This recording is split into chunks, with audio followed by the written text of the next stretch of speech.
अनुपमा का एपिसोड एक बार फिर लाया है रिश्तों की उलझनों और भावनाओं के तूफान को। जहां एक तरफ आर्यन और माही की शादी की तैयारियां जोरों पर हैं, वहीं दूसरी तरफ पुराने जख्म फिर से हरे हो रहे हैं। क्या परिवार की टूटती डोर को संभाल पाएगी अनुपमा? क्या राघव और अनुपमा का साथ बनेगा हर मुश्किल में ढाल? आइए जानें आज के एपिसोड की पूरी कहानी इस धमाकेदार अपडेट में। शुरू करने से पहले कृपया हमारे चैनल को लाइक और सब्सक्राइब करें और लेटेस्ट अपडेट्स कभी मिस न करें। इसके लिए बेल आइकन दबाना न भूलें। अब चलिए वीडियो शुरू करते हैं।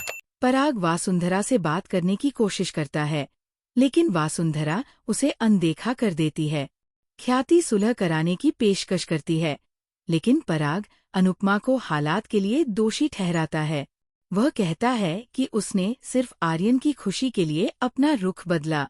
आर्यन वादा करता है कि वह अब कोई गलती नहीं करेगा। जब पराग ख्याति से शादी की तैयारियों के लिए वासुंधरा से बात करने को कहता है, तो ख्याति बताती है कि वासुंधरा अब भी नाराज है। राघव अनुपमा से माही और आर्यन के रिश्ते को लेकर सवाल करता है और अनुपमा उसे भरोसा दिलाती है कि सब कुछ ठीक है। केतन अनुपमा से फ्लर्ट करने की कोशिश करता है, लेकिन राघव बीच में आकर उसे टोक देता है और भगा देता है। इसके बाद राघव और अनुपमा के बीच हल्के फुल्के पल साझा होते हैं। उधर प्रेम खुश होता है कि पराग ने शादी स्वीकार कर ली है। वही राही उत्साह से तैयारियों में लग जाती है। अनुपमा कहती है कि लोग कितने बदल सकते हैं, ये कोई नहीं जानता। राघव पूछता है कि वह केतन जैसे लोगों को कैसे सहन करती है। अनुपमा कहती है कि पहले गुस्सा आता था, लेकिन अब राघव के साथ होने से वो खुद को सुरक्षित महसूस करती है। राघव वादा करता है कि वह हमेशा उसके साथ रहेगा। जब अनुपमा शादी के कामों के चलते राघव को किचन की जिम्मेदारी देती है, तो वह नाराज हो जाता है। अनुपमा पराग का बचाव करती है और कहती है कि वो वासुंधरा और पंखुरी की साजिशों से अनजान था, लेकिन राघव उसे वासुंधरा की जहरीली सोच से सावधान करता है। अनुपमा हमेशा की तरह दूसरों पर भरोसा करना नहीं छोड़ती। मीता और अनिल के बीच शादी को लेकर बहस होती है। वही वासुंधरा माही की नीयत पर शक करती है और तय करती है कि वो शादी की सारी तैयारियां अपने तरीके से करेगी। राघव को लगता है कि अनुपमा खुद को ज्यादा थका रही है आर्यन के लिए, और वह काव्या को अनुपमा के परिवार को तोड़ने के लिए दोषी ठहराता है। लेकिन अनुपमा कहती है कि असली गलती वनराज की थी और काव्या बाद में बदल गई थी।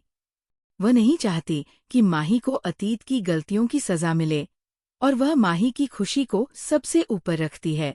इस बीच प्रार्थना लंदन जाने से पहले गौतम से तलाक लेने का निश्चय करती है और गुपचुप वकील से मिलती है। अनुपमा माही से बात करती है, जो कबूल करती है कि उसने शुरू में स्वार्थवश शादी के लिए हाँ की थी, लेकिन अब वह सच्चा प्यार करने लगी है। वह अनुपमा से भरोसा करने की गुहार लगाती है और अनुपमा शादी का पूरा समर्थन देने का वादा करती है। शाह और कोठारी परिवार शादी की तैयारियां अंतिम रूप देने के लिए मिलते हैं। वासुंधरा एक सादी शादी की मांग करती है और राघव को देखकर नाखुश हो जाती है। वह अनुपमा से कहती है कि राघव को दूर रखें, लेकिन अनुपमा मना कर देती है और कहती है कि राघव उसका परिवार है। वहीं राजा ईशानी से शादी के ख्वाब में खो जाता है, जिससे सभी हैरान रह जाते हैं। पराग अंश को चेतावनी देता है कि वह प्रार्थना और गौतम के मामले से दूर रहें, जबकि राही राघव से कहती है कि वह अपने जज्बातों पर काबू रखे।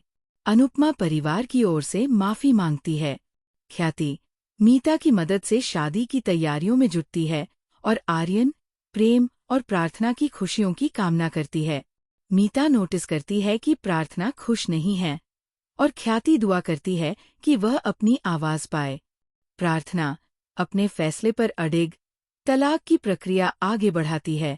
पारितोष किचन कॉन्ट्रैक्ट पर चर्चा करता है और अनुपमा राघव को उसके समर्थन के लिए धन्यवाद देती है। लीला शाह परिवार को शादी की तैयारियां शुरू करने का आदेश देती है और इसी के साथ आगे के ड्रामे की जमीन तैयार हो जाती है।